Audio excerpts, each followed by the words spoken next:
As soon as we opened the curtains of our Palo Alto hotel room, we knew things weren't looking good for our first experience with the 2017 BMW 530i. The torrential rainfall that had wreaked havoc on the area for the prior 2 days had only somewhat abated, and there were reports of widespread flooding. A few miles spent crawling down the 101 freeway to BMW's technology office in Silicon Valley further dimmed our hopes of replicating in Northern California our sublime first drive of the 2017 BMW 540i in Portugal.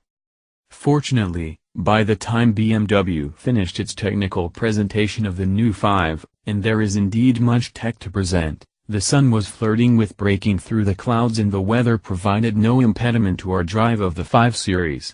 Powered by BMW's new B46 turbocharged 2.0-liter inline-4, which also appears in the 330i and, transversely, in the X1 and the Mini Cooper S, the 530i exhibits almost zero turbo lag, and throttle response is natural and immediate both off the line and in higher speed passing maneuvers. The B46 produces just a smidge more power and less torque than the previous N20 Turbo 4, 248 horsepower at 6,500 revolutions per minute and 258 pounds-to-foot of torque from 1450 revolutions per minute, an increase of 8 ponies and a drop of 2 pounds-to-foot. Still, the new 5 Series feels notably quicker, thanks to extensive use of aluminum, including in the trunk lid, doors, and suspension parts, combined with other mass reduction efforts that have yielded a claimed weight loss of 123 pounds for the 530i X-Drive version that we drove. Given all that, we have no reason to doubt BMW's claim that the 530i X-Drive can accelerate to 60 miles per hour in 5.8 seconds, if not more quickly.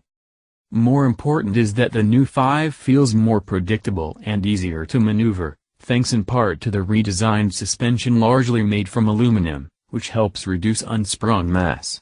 Also helping matters was our example's optional $2,600 million sport package with its upsized 19-inch wheels and tires and lowered ride height, along with blackout exterior trim, a sports steering wheel, an aero body kit, and aluminum interior trim.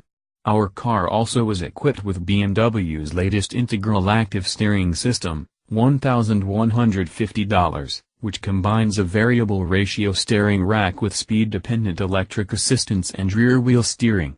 As we noted in our 540i first drive, IAS now has a more linear and natural feeling, a boon to handling predictability. As the roads dried out, we became less shy with our corner entry speeds and found lateral grip levels to be tremendous. When the time came to slow, the strength and pedal feel of the optional M Sport brakes stood out as excellent. Meanwhile, the dynamic dampers provided a supple cushioning of harsh impacts. While the 5th of may not be able to replicate the wonderfully organic sportiness of the vaunted E39 series model, there's more liveliness to the new 5's dynamics. No longer does it drive like a wannabe 7 Series, although it still looks like one. It does edge closer to the 7 Series inside, however, with higher levels of luxury than before, exquisite applications of wood and metal trim, artfully stitched hides, and ever more ways to thrill your inner tech geek. Chief among the latter is iDrive 6.0, which gives touchscreen functionality to the 10.3-inch center display. Combined with the existing rotary controller, with its touchpad surface, steering wheel controls, voice recognition, and center stack buttons and knobs, there are more ways than ever for drivers to adjust the car and its infotainment systems. Optional gesture control allows commanding infotainment and telephone functions by pointing with 1 or 2 fingers or by swiping with an appropriate hand motion near the center console. We're happy for the redundancy, if only because it may mean fewer fingerprints on the center stack controls, which are rendered in piano black. At least some of the buttons and knobs are matte finished, although the shiny black stuff is also featured on the row of programmable memory keys that have become a staple in BMWs. Keep those microfiber wipes handy. Other tech baubles include wireless integration of Apple CarPlay and a remote function for the surround view cameras that allows owners to check the surroundings of their car from their mobile phones. As we inched toward our destination in Sonoma, Flooded streets from the previous days of rain prompted lengthy detours through the valley. This afforded us a keen appreciation for the hours-long comfort of the 20-way power-adjustable front seats, which had impressed us earlier with their dynamic bolsters that gently inflate as G's rise in tight corners while otherwise offering occupants cloud-like comfort.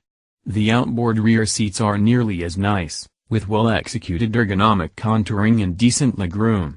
We also relished the rich fidelity of the 1,400-watt, 16-speaker Bowers & Wilkins audio stereo, but we're not sure the $4,200 system is notably better than the 600-watt, 12-speaker Harman Kardon setup that costs only $875. And one last delight presented itself once the sun descended over the hills to the west. The interior ambient lighting at night is gorgeous, although some may find the extra light distracting. The 530i should hit dealerships this month. Prices start at $52,195 for rear-drive models and $54,495 with all-wheel drive, each a grand above last year's versions. The increases seem justified given the improvements and additional technology bestowed upon the new 5 Series.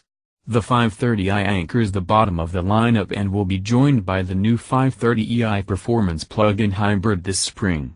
BMW promises that the 530e will achieve parity in most respects with the 530i, except fuel economy. The 530e is expected to offer MPG ratings in the high 60s, versus the 24/34 of a mile per gallon city highway ratings for the 530i.